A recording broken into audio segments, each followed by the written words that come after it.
Halo teman-teman semua, pernah mendengar kata khilaf? Sebenarnya apa sih itu khilaf? Dan apa yang terjadi di otak Anda saat Anda khilaf? Dan bagaimana tips untuk Anda tidak khilaf? Saya, Emilat Bajaya dari Keyword Indonesia.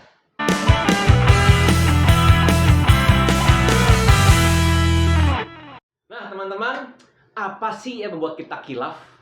Sebenarnya karena kita tidak menyadari emosi yang timbul dan membuat diri kita menjadi reaktif. Dari merasakan emosinya, langsung bertindak. Betul teman-teman? Saat kita lagi kesel, langsung ngamuk. Akhirnya kita khilaf, kita merasa, aduh kenapa tadi saya lakukan itu ya? Timbulnya adalah penyesalan. Dan teman-teman, emosi itu tidak ada yang jelek atau bagus. Emosi tidak ada yang positif atau negatif. Yang ada hanya emosi yang menyenangkan dan emosi yang tidak menyenangkan. Karena semua emosi itu bagus teman-teman. Sekali lagi, semua emosi adalah bagus. Kok bagus sih? Kan seperti itu. Bayangin kalau orang nggak pernah marah. Ya, bayangin kalau orang nggak pernah nangis, nggak pernah sedih. Serem, pasti lebih serem ya.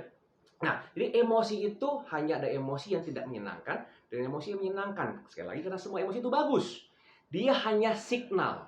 Dia hanya seperti notifikasi untuk diri kita bahwa kalau tidak menyenangkan, ada sesuatu yang kita tidak suka. Atau ada suatu hal yang salah mungkin.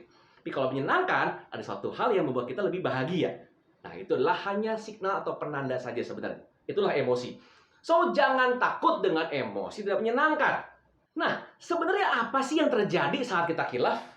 Baik itu emosi yang tidak menyenangkan maupun emosi yang menyenangkan, sebenarnya dua-duanya bisa buat khilaf.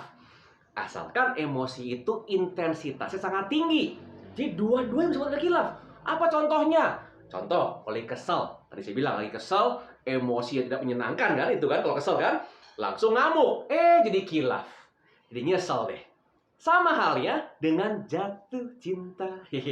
Itulah emosi yang menyenangkan. Dan juga bisa buat Anda khilaf loh.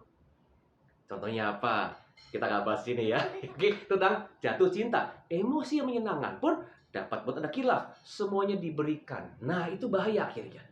Nah, jadi apa sih yang terjadi di otak kita saat kita khilaf? Nah, ini dia teman-teman. Saat kita khilaf sebenarnya, kenapa kita bisa khilaf? Kok kita bisa tiba-tiba nyesel? Kok aduh, kenapa saya bisa lakukan itu ya? Kok saya bisa begini ya? Kok saya bisa begitu ya?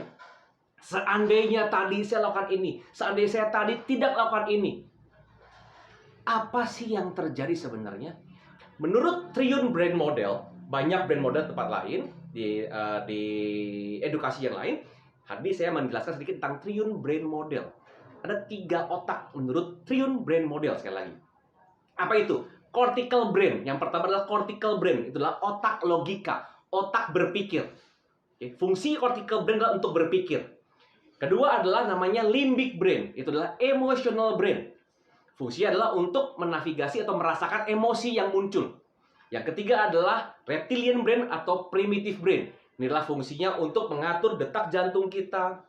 Kalau kita lagi kedinginan, pori-pori mengecil, kita kepanasan, pori-pori membesar, itu adalah primitive brain. Nah, saat kita hilaf, saat kita lagi punya emosi yang sangat tinggi, high emotion, high intensity emotion dibilangnya.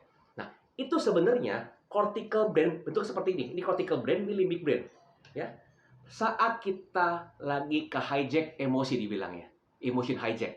Otak kita, cortical brain, itu detach. Dia copot. Anggap copot lah. Atau diambil adalah ini turn off. Dibilangnya ini adalah tidak berfungsi lagi. Dia turn off. Akhirnya, yang bekerja hanya limbic brain dan reptilian brain. Akhirnya, yang memproses tubuh kita hanya otak emosi. Itulah saat kita khilaf. Kenapa? Cortical brain, logika kita sudah tidak jalan. Sudah tidak berfungsi lagi. Itu berapa lama? Nah, berapa lama tergantung orang. Kadang-kadang kalau menurut teori mengatakan adalah 6-10 detik.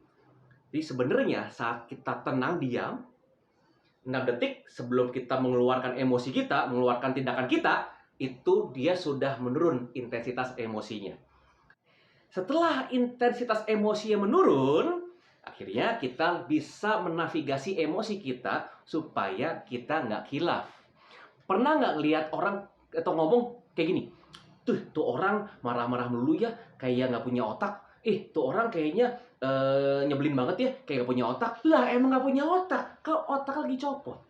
Ya, so teman-teman, inilah tips untuk Anda semua bagaimana supaya Anda tidak khilaf dan bisa menavigasi emosi Anda. So teman-teman semua, jika video ini bermanfaat untuk Anda, klik tombol subscribe dan lonceng sekarang juga agar Anda mendapatkan notifikasi dari channel YouTube EQ World Indonesia. Dan jika Anda punya pertanyaan, silakan komen di bawah. Terima kasih dan sampai jumpa di video kami berikutnya. See you!